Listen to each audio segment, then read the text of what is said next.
Welcome to Super Mario Bros. In Review, the show where I'll be watching every Super Mario Bros. Movie and ranking them from best to worst. If this isn't quite your cup of tea, then I've got great news. Super Mario in Review, where I did the same but for all the mainline Super Mario games, is out. Both as a single video or a video playlist, you can find links to both in the description. With the release of the Illumination animation take on the Super Mario characters, I thought it'd be fun to jump back to the widely criticized live-action Mario movie from 1993, as well as the largely forgotten Mario anime film from 1986, starting with this hardly known classic.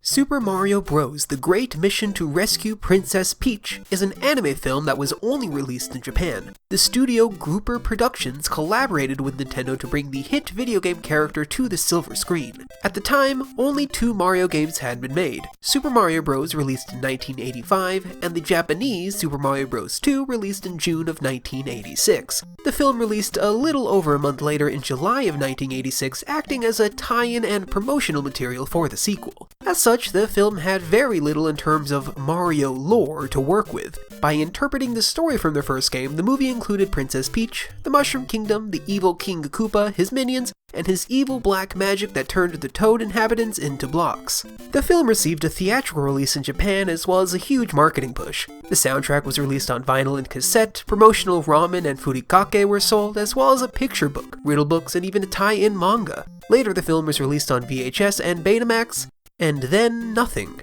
The film was never released internationally. Some sources online cite that it's due to the distribution company, Shochiku, not operating outside of Japan, and this might have been the initial reason, but its glaring omission from any other Mario product since feels like a much bigger indictment on Nintendo itself. It seems they simply wish to forget this film's existence.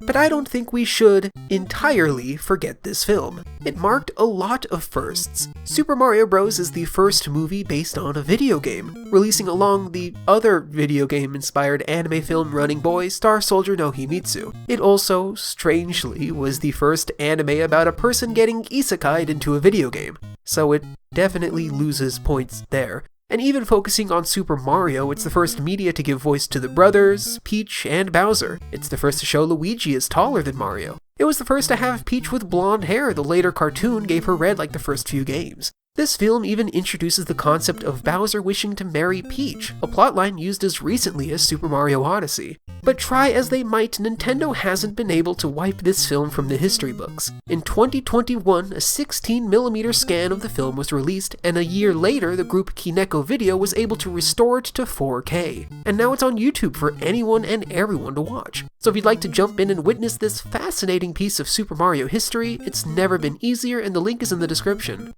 Let's move on to the film itself. Super Mario Bros. Opens with Mario playing some action game on his Famicom. After his brother Luigi heads to bed, Mario finds the game has switched to Princess Peach fighting off a bunch of brand-recognizable enemies. She jumps out from the screen, asks Mario for help, but is followed by Bowser. Bowser kidnaps her and escapes back into the television. Mario finds her necklace on the floor by the TV. Dejected by his inability to protect the girl, he cries out in sorrow, holding the pendant close. The next day, as Mario and Luigi are tending to their grocery store, Mario can't help being distracted. Smitten by his brief interaction with the princess, he spends all his time pondering the discarded necklace. Luigi notices the jewel and remembers an old legend about how it can guide the wearer to the Mushroom Kingdom, a land filled with treasure. See, in this incredibly early interpretation of Mario Bros., Luigi isn't the scaredy cat younger bro. He's mostly just incredibly greedy. The idea of treasure is his sole motivation throughout the film. In fact, both of the brothers are fairly greedy. At least Mario is also motivated by rescuing Peach. Luigi just wants to get paid. Enticed by treasure, Mario calls the directory assistants to get directions to the Mushroom Kingdom. But the man on the other end already knows Mario's name and sends someone to get him. Enter this strange dog-looking thing called a Kibidongo. The dog steals the necklace and runs off into the desert. The brothers chase after it, both fall into a big pipe, and are transported to the Mushroom Kingdom. And this is the first good example of my biggest complaint with this film. In so many different instances, things just sort of happen. Often there's no rhyme or reason to the events. The character motivations are there, and these things need to happen to further the plot, but they just don't make sense. In this case, why does the person on the phone already know Mario? Why does the dog show up instantaneously? The only real explanation is that they needed it to happen, so it happened. It's also really fascinating to see what elements of the Mario lore hadn't been fully developed, leaving the writing team to choose something else. Despite Donkey Kong and the Mario Bros. Arcade game giving two different professions, carpentry and plumbing respectively, the film decides that they run a grocery store. It's a fine decision, but after decades of them being plumbers, it retroactively feels like a strange choice. Also, given the plethora of saguaro cacti in the surrounding desert, I can only surmise the brothers live in my home state of Arizona, probably somewhere near Tucson, which, last I checked, is completely different from Brooklyn, New York. Lastly, while I get the real reason is that this is promotional material for Japan, the fact that Mario is playing the Famicom and not the NES must mean he had it imported. Nevertheless, after Mario and Luigi exit the pipe, they're greeted by this old guy. Who's this old guy? They're named Kinoko Senin and are created wholesale for the movie. Again, the team had very little established lore to work with. Turns out, this old guy was the guy on the phone earlier, and explains why the brothers need to go on this quest. In short, it's fairly similar to the first game. Bowser has kidnapped Peach in order to marry her. He has transformed the Toad denizens into inanimate objects, and it's prophesized that two mustachioed brothers must collect the 3 special power-ups before Friday the 13th, which is the day Peach and Bowser are to be wed. While the promise of rescuing the girl is enough to motivate Mario, Luigi needs the promise of gold coins. Any they find, they can keep, and that's kinda the sole reason Luigi comes along. With that, Mario, Luigi, and the weird dog travel east, along the way looking for the magic mushroom, magic flower, and magic star. From here, it's a fairly textbook kids' adventure film. The bros meet 3 different trials, find all 3 power-ups, and confront Bowser in his castle. There are also a few different moments with really wild, actual product placement. None of it for the Super Mario Bros. Games, instead for edible products sold around the time that the movie was released. At one point, Mario hits a block and Mario brand ramen noodles shoot out from the top, with Luigi remarking that it's delicious. Later in the film, Mario gets distracted by a box of Mario-branded furikake that pops up out of nowhere. He scarfs it down over rice. Bowser gets the better of him. It's really wild seeing this kind of product placement so obvious in a film, especially because it's for products that wouldn't have been in circulation for all that long. The trials, well, they all range from passable to really not great. They're all executed in the same blasé way as the phone call. At one point, a couple mischievous Goombas trick Luigi into eating poisonous mushrooms. One type makes him laugh uncontrollably, the next sad, the next angry. Mario thinks that by eating multiple mushrooms it'll even out the others, but instead they stack, causing Luigi to cycle through all 3 emotions. This problem is not solved. Instead, a really big paratroopa snags Mario and takes him to its nest. Luckily, Mario held onto some mushrooms and feeds the young Koopa babies, ingratiating himself as one of their own. Then, for some reason, Luigi and the dog are also brought up to the nest. At this point, Luigi is no longer afflicted by the mushrooms. Yay? Then, miraculously, the super mushroom just so happens to be at the top of the cliff they're on. Mario climbs to get it, and falls. He is caught by Luigi, and the dog, and the baby Koopas, and they all fall to the ground, aided by the Koopa so they don't fall too fast. At this point, the paratroopa and the baby Koopas just leave. This, somehow, breaks the spell Bowser put on the Toads in this area, and one of them gives Mario the first power-up. The next trial has just as many Deus Ex moments. After fleeing from piranha plants, the brothers and the dog are accosted by a Lakitu and its really big Spinies. The Spinies awake after being rained on, but just before they attack the group, a vine grows, pushing Mario into the air. Why does it grow? Dunno, it just happens. Using the vine, Mario attacks the Lakitu and steals part of its floating cloud and uses it to snow on the Spinies, putting them back to sleep. Then the snow melts and flowers grow in its place. At this point, the Spinies are gone. Then another Toad appears and gives Mario the super flower. The third trial keeps up with the style of writing. Things continue to happen because things need to happen.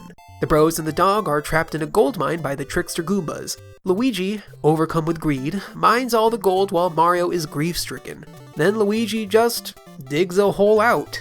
They escape the Hammer Brother jailer, but all the gold turns into rock for some reason. As Luigi dumps the rocks, the power star they're looking for is in there. Somehow. The star falls into the ocean. Mario and the dog follow in pursuit. They swim from a big anglerfish, some cheeps, and find the star in a big clam. They distract the clam by dancing around and get the star. After more swimming, they find a big ship, get attacked by a really big blooper, and blow the sail to cause it to rise out of the water. The boat rises to the surface, and then into the air, and after grabbing Luigi, the trio make their way towards Bowser's castle. Why is the star in the mine? Why does the sunken ship fly? So that the plot can continue. The boat falls apart after they reach the castle, Bowser takes Peach to a secret chamber, and Mario and the dog get stuck in a fire chamber with platforms that rise up and down. Unsurprisingly, Luigi's greed is what enables Mario to save the girl. As he's mining for gold coins underneath the castle, he accidentally causes a flood. The water puts out the fire in the chamber, and then it also causes the entire castle to crumble. Finally, Mario and Bowser face down. Mario gets smacked around a bit, but after eating the 3 power-ups is able to easily handle the big Koopa. He swings the big Bowser around by the tail, launching him into the distance. Bowser waves the white flag of defeat, and his spell on the land is dispersed, bringing Peach's castle back to its full glory.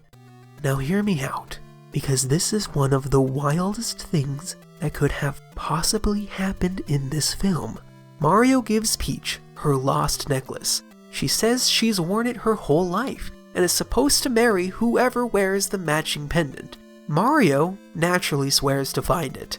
On cue, the dumb dog transforms into a human, Prince Haru of the Flower Kingdom, who just so happens to be wearing the exact same necklace.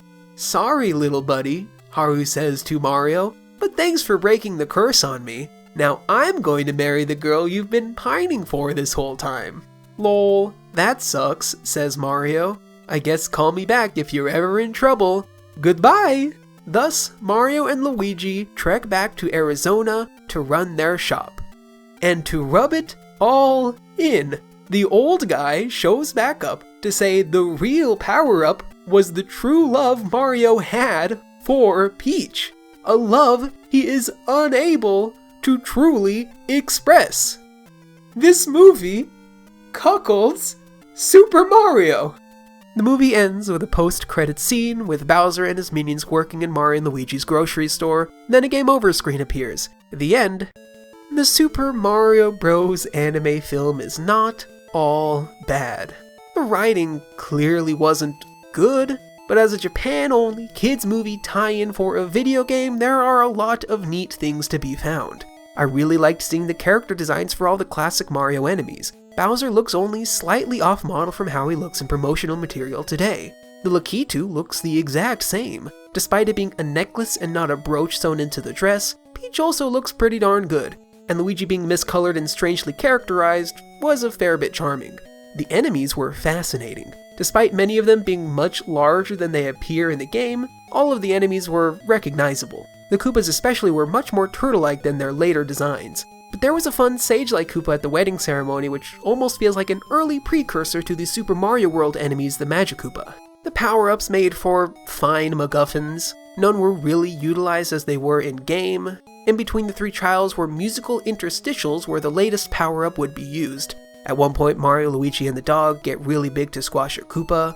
The fire flower is used to destroy some buzzy beetles, which is not a thing you could do in the game, but whatever, I'm not salty about this. It's just that they're one of the few enemies who aren't affected by the fire flower, so it's a weird choice that they're the ones they've chosen to be defeated by it, but anyway. And the star is really only used to defeat Bowser. I will say it was fascinating that a decade prior to Mario 64, the writing team found it fit to have Bowser be defeated by swinging him around by the tail. "So long, gay Bowser!" The music in the film was also really wild. There were a bunch of songs written for it, with some music from the game being interspersed here and there. The original songs are weird. I don't think any are musically that great, and most of them are strange love songs.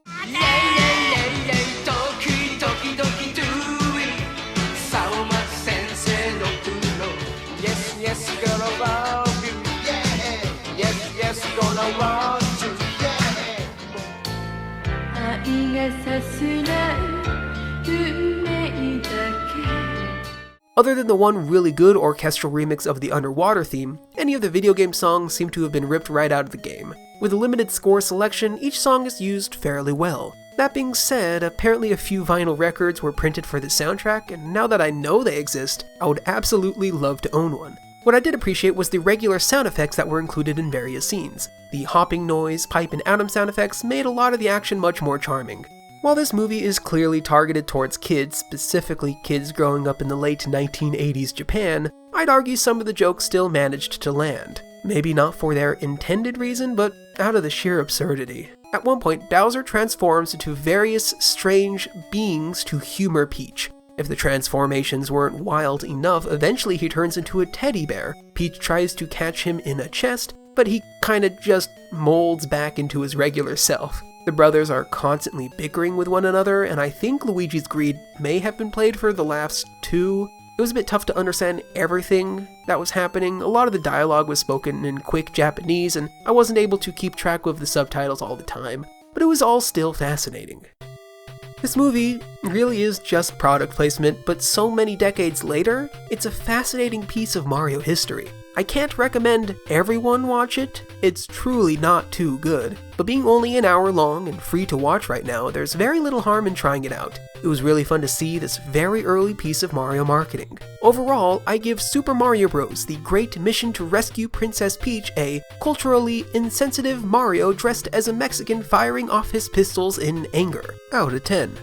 Yeah, let's say not everything has aged incredibly well. Thank you so much for watching. If you watched this film, let me know your thoughts in the comments section. And while you're here, maybe leave a rating and subscribe if you'd like to see more of my stuff. The other Super Mario Bros. Movie reviews will be in a playlist linked in the description, or if you'd like to see Super Mario video game in review, links to that also down there. Speaking of things in the description, the links to all my socials will be there too, where I'm at Mario8th everywhere. Follow me if you'd like. Anyway, I hope you enjoyed, and I will see you next time.